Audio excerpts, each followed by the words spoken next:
The international package says my calls are inclusive, but then I get charged for them as well, so I'm paying twice in relation to it.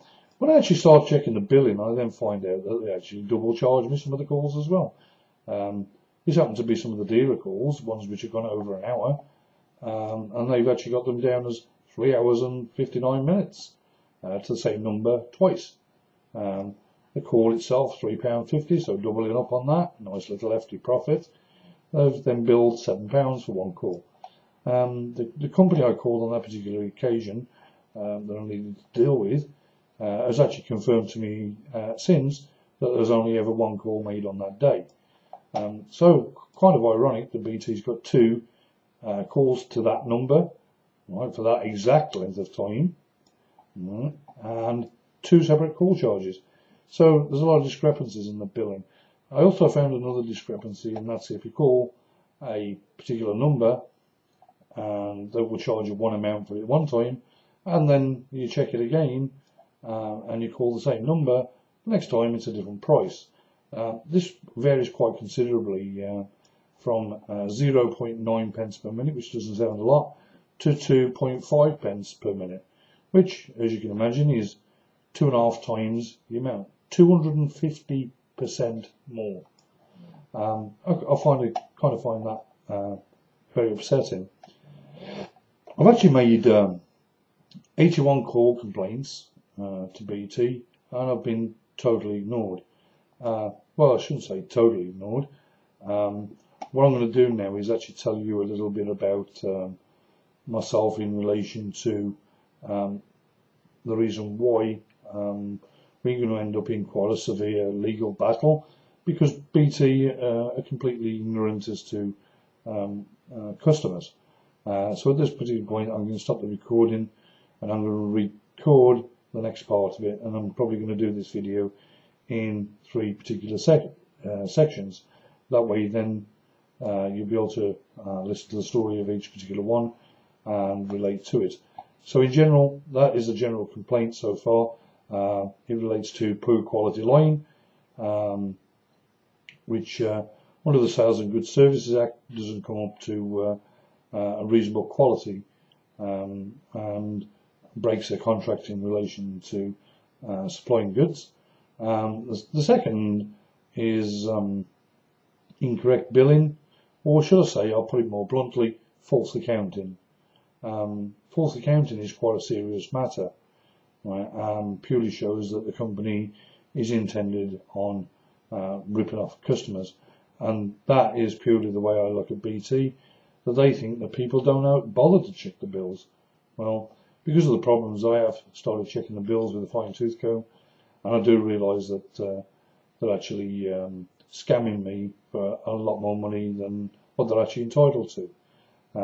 So we'll get onto that in the last part of the next video, and I'll stop recording at this particular point. Thank you. This is Steve back from BadBizz UK on YouTube, and also www.badbizz.co.uk. The second part of my video in relation to my complaint about BT. As you heard in the first video, it's an ongoing complaint with BT that's lasted from March till October so far, and has culminated in me now building a website to publish the story about BT and why they really should lose their license to actually supply services to individuals such as myself and the thousands of others which have obviously got complaints because I've read them on the internet. The complaint revolves around certain factors. First, the quality of the phone line that they've put in. Secondly, the actual charges that they charge in relation to the packages, and the third of an issue of abuse. Right. In the first instance, I relayed that there's a problem with the line. The contacting BT in relation to this, every single time that I've contacted them, they've actually stated that the problem is with my product. The phones have been replaced no fewer than 6 occasions, all 6 sets of phones have exactly the same problem. When I take them to a neighbour's, there's no problem with them. One of them particular phones is this one. As you can see, let me get in focus on the video. It's a brand new BT phone. So I'm kind of amazed how this brand new BT phone, right, doesn't seem to work on a BT line. Right, I'll go around it again. There's a BT phone emblem right on the back of the phone. Right, so 6 sets of phones have been purchased in relation to again a quality line, and the call quality is still terrible on the main line. What does work though is this particular phone.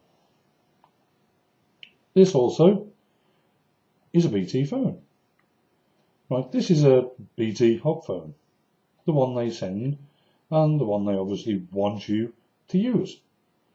Now, the reason why they want you to use this is because they do actually want you to use the broadband phone system, which actually is cheaper for them than the actual landline. Right, although the call packages that I have are set up on the landline, on the one which doesn't work. The broadband phone actually gives a reasonably clear phone call, right? And since you haven't been able to fix my complaint in almost 7 months, I've had no choice but to use the broadband phone to make calls, because nobody can hear what I'm saying or they can't hear the conversation properly.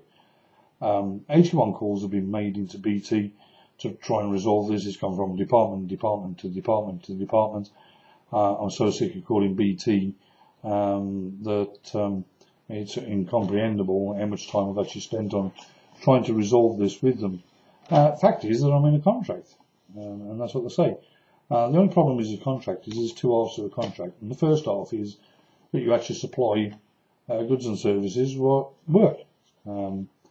So at the minute they're actually in breach of contract because they failed to do so. They've actually sent a BT engineer out to my property, which was quite surprising. They actually sent him out on Sunday morning. The agreed time was 10 AM on a Sunday morning, and he actually arrived at 10 to 8. Caught me in my pyjamas because I was actually still in bed with an alarm clock set for 9:15 AM. When I was shocked by the knock on the door, I actually went to the door, opened the door, and the actual BT engineer stated to me straight away there was nothing wrong with the line. I invited him. I actually demonstrated that I've got 6 sets of phones, and if you so wish to call on any one of those phones in relation to seeing how clear the call was. The fact that he'd come at 10 to 8 meant that I actually couldn't call any of my friends, because they'd have been a bit annoyed with me calling him at 10 to 8 in the morning. Anyway, he actually refused to take my offer up, right, and then said to me, is there a problem with your broadband? And I said, well, yeah, there's a problem with my broadband. I'm supposed to get 8 megabit, and I actually get less than 1. And I said, oh, that's a bit of a problem. He then asked me for a screwdriver. I was kind of surprised that BT OpenReach engineer doesn't carry a screwdriver. He then takes the cover off my phone outlet and disconnects all the extensions. So my Sky TV is no longer connected to a phone line. The phone lines in the bedroom, totally inoperative. So if I happen to do have a call and say I'm in the bedroom, then I have to run around to the living room to grab the phone quickly, which is a broadband phone. I can't just pick a phone up in the bedroom and then transfer that call over to another line because he's disconnected those. Once he disconnected them, the line was still exactly the same. The broadband speed, which we did a speed check right in front of him, was still exactly the same. I did say to him with these 6 phone lines that they'd been checked on my neighbours, and had he come at the correct time, we could have gone over there and I would have proved it to him.